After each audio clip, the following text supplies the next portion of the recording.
Vos couteaux de cuisine ne coupent pas, ont de la misère à couper à travers des ingrédients. Est-ce que vous avez le bon outil à la maison pour le maintenir? Aujourd'hui, on passe à travers de ça ensemble. Bienvenue à la boutique de couteaux Kakushin. Aujourd'hui, on passe à travers de toutes ces choses-là ensemble. Je vous montre comment maintenir votre couteau de cuisine à la maison pour vraiment maximiser son tranchant. Pour débuter, vous allez voir plusieurs outils sur les fameux Internet, dans les boutiques, mais il y en a seulement quelques-uns que nous, on aime recommander. De un, les fameuses tiges d'affûtage. Tiges d'affûtage, queue de rat, fusil d'affûtage, fusil d'aiguisage, comment vous appelez ça? Tout le monde appelle ça d'une différente façon. Nous autres, on va lui donner un nom aujourd'hui, le fusil d'affûtage, la tige d'affûtage. Parce que qu'est-ce que c'est fait pour faire?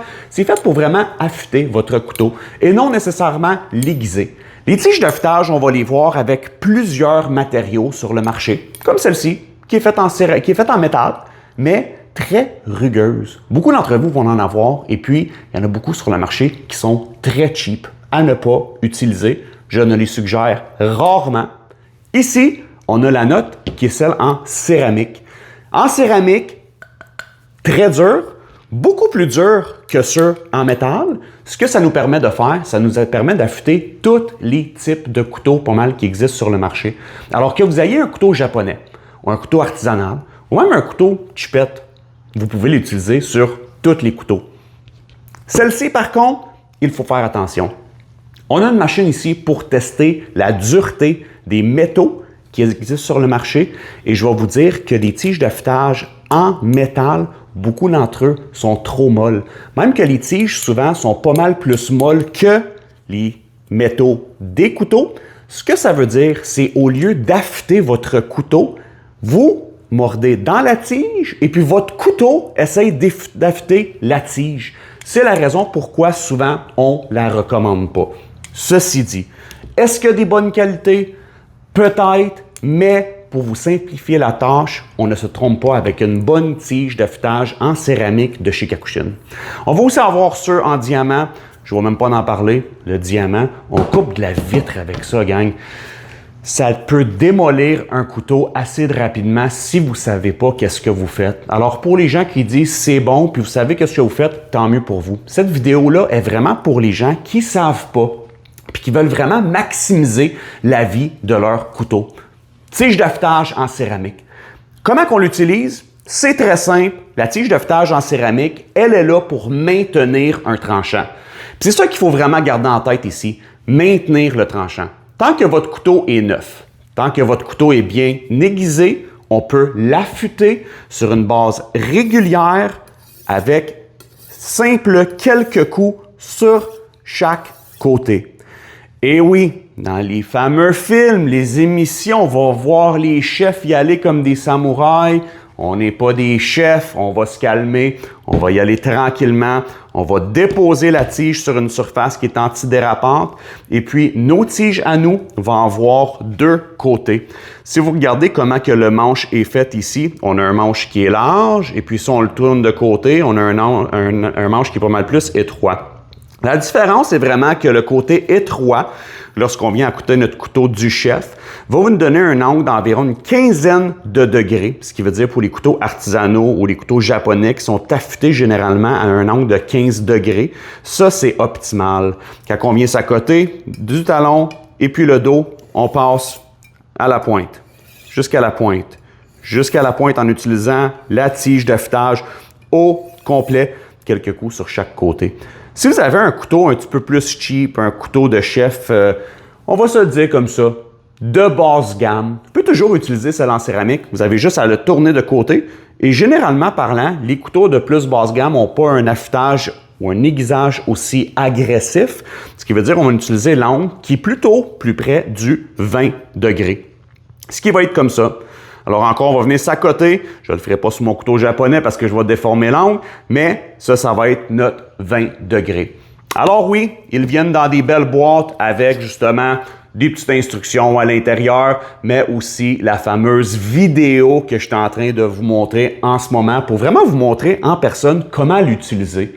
Puis si vous n'avez pas la note, ben, ça ne dérange pas. pouvez quand même utiliser ces trucs-là, jusque l'angle tel quel. Vous ne serez pas capable de peut-être le détecter aussi facilement que ça vient notre tige d'affûtage à nous. Alors ça, c'est pour votre maintenance.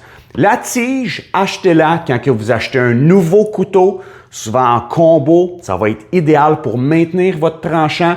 Vous allez l'utiliser à chaque quelques repas. Ne achetez pas la tige ou n'essayez pas d'utiliser la tige une fois que votre couteau ne coupe plus. Parce que rendu là, vous êtes dû à un aiguisage. Un aiguisage veut vraiment dire qu'on va enlever beaucoup de matériel du couteau, ce qui veut dire que ça va refaire la géométrie du tranchant. Ça, c'est quelque chose que vous pouvez faire à la maison ou vous pouvez nous l'envoyer ici en boutique. On peut les faire pour vous.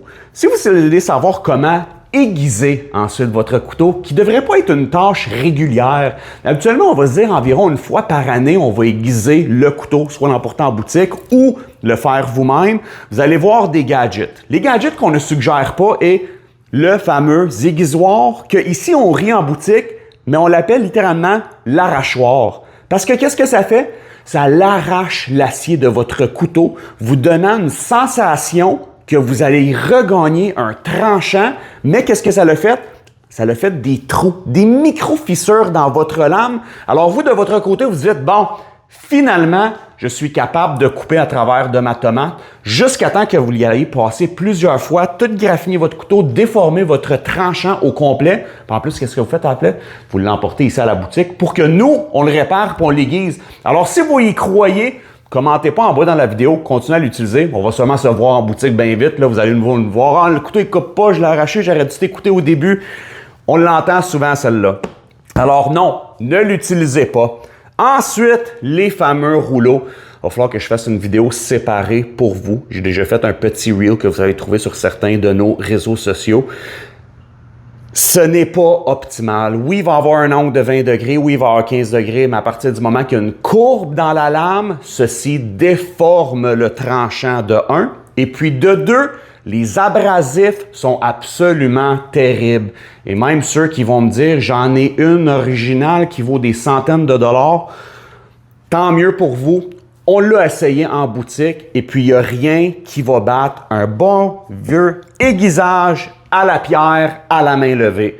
Que ce soit une pierre chinoise ou une pierre japonaise, les pierres à eau, c'est ceux qui vont vraiment vous donner le meilleur résultat à la maison. Sur notre site, on a les 13 étapes de comment utiliser une pierre à eau. Absolument, ça prend de la pratique, on va se le dire, mais au bout de la ligne, si vous avez l'intérêt, vous allez être capable de l'apprendre très facilement.